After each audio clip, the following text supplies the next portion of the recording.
Selamünaleyküm. YouTube kanalıma hoş geldiniz. Sizler için harika bir kurabiye tarifi vereceğim. Kaç tane yediğinizi sayamayacaksınız. O kadar kolay, o kadar da lezzetli. Kurabiye tarifimizin hamuru için 115 gram tereyağı, 1 yumurta. Tereyağımız oda ısısında olsun, yumuşak olsun. Ezmesi daha kolay olur. Yarım çay bardağı sıvı yağ. Çatalla iyice ezelim. Yumurtamızı, yağımızı iyice ezelim. 1 su bardağı dolusu 1 parmak eksik pudra şekeri. Karıştıralım. Yarım su bardağından 1 parmak fazla nişasta, buğday, mısır hiç fark etmez. Ne varsa onu kullanın. İyice yedirelim. Tereyağımızı, nişastamızı, pudra şekerimizi eritelim içinde. Çok kolay bir tarif, çok da lezzetli. 2 yemek kaşığı limon suyu. Limon suyu da çok güzel lezzet veriyor. Harika bir lezzet veriyor. Mis gibi de koku veriyor içerisine. Karıştıralım.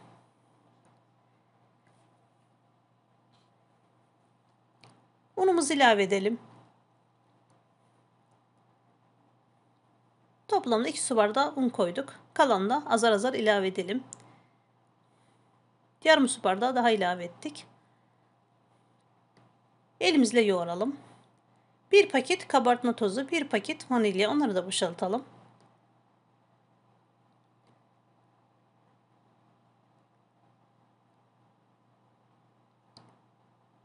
Siz çay demleyene kadar 5 dakikada hazırlayıp pişirebileceğiniz bir tarif. Çok lezzetli oluyor, çok da kolay. Yerken sayısını kaç tane yediğinizi anlamayacaksınız.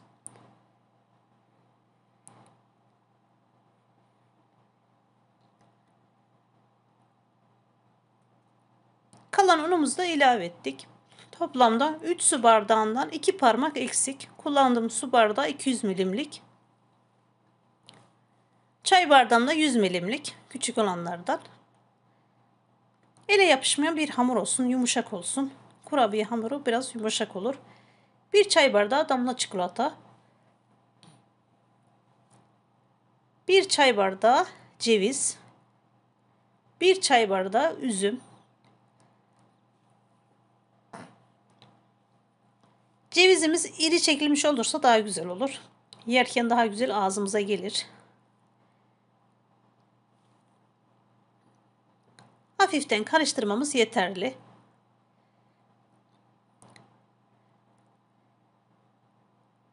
Sizi uğraştırmayacak bir tarif. Çok da kolay.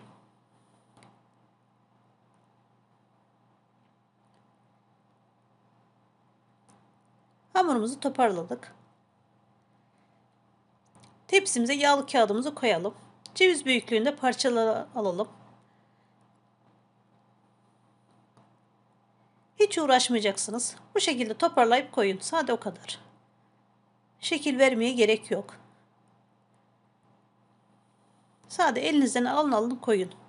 Yuvarlak yapmaya, şekil vermeye hiç uğraşmayın.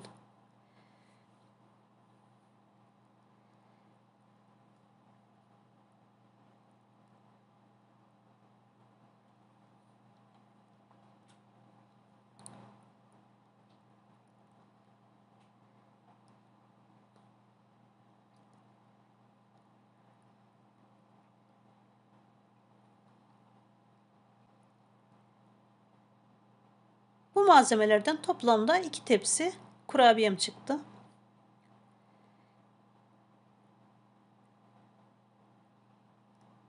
Fırınımı önceden ısıttım. 180 derecede. 15-20 dakika arası pişmesi lazım. Fırına göre değişebilir bu pişme süresi. Görüyorsunuz. Kurabiyelerim pişti. 5 dakika oldu fırını kapatalı. Servis tabağıma alıyorum. İlk sıcaklığı çıkarsa daha güzel olur. Hala da sıcak. Görüyorsunuz. Mis gibi kokular yayıldı. Nar gibi de kızardı. Evet arkadaşlar, videomu buraya kadar izlediyseniz beğenip paylaşmayı unutmayın. Zil sesini açarsanız güzel tariflerimden haberdar olacaksınız. Beni izlediğiniz için teşekkür ediyorum. Afiyet olsun.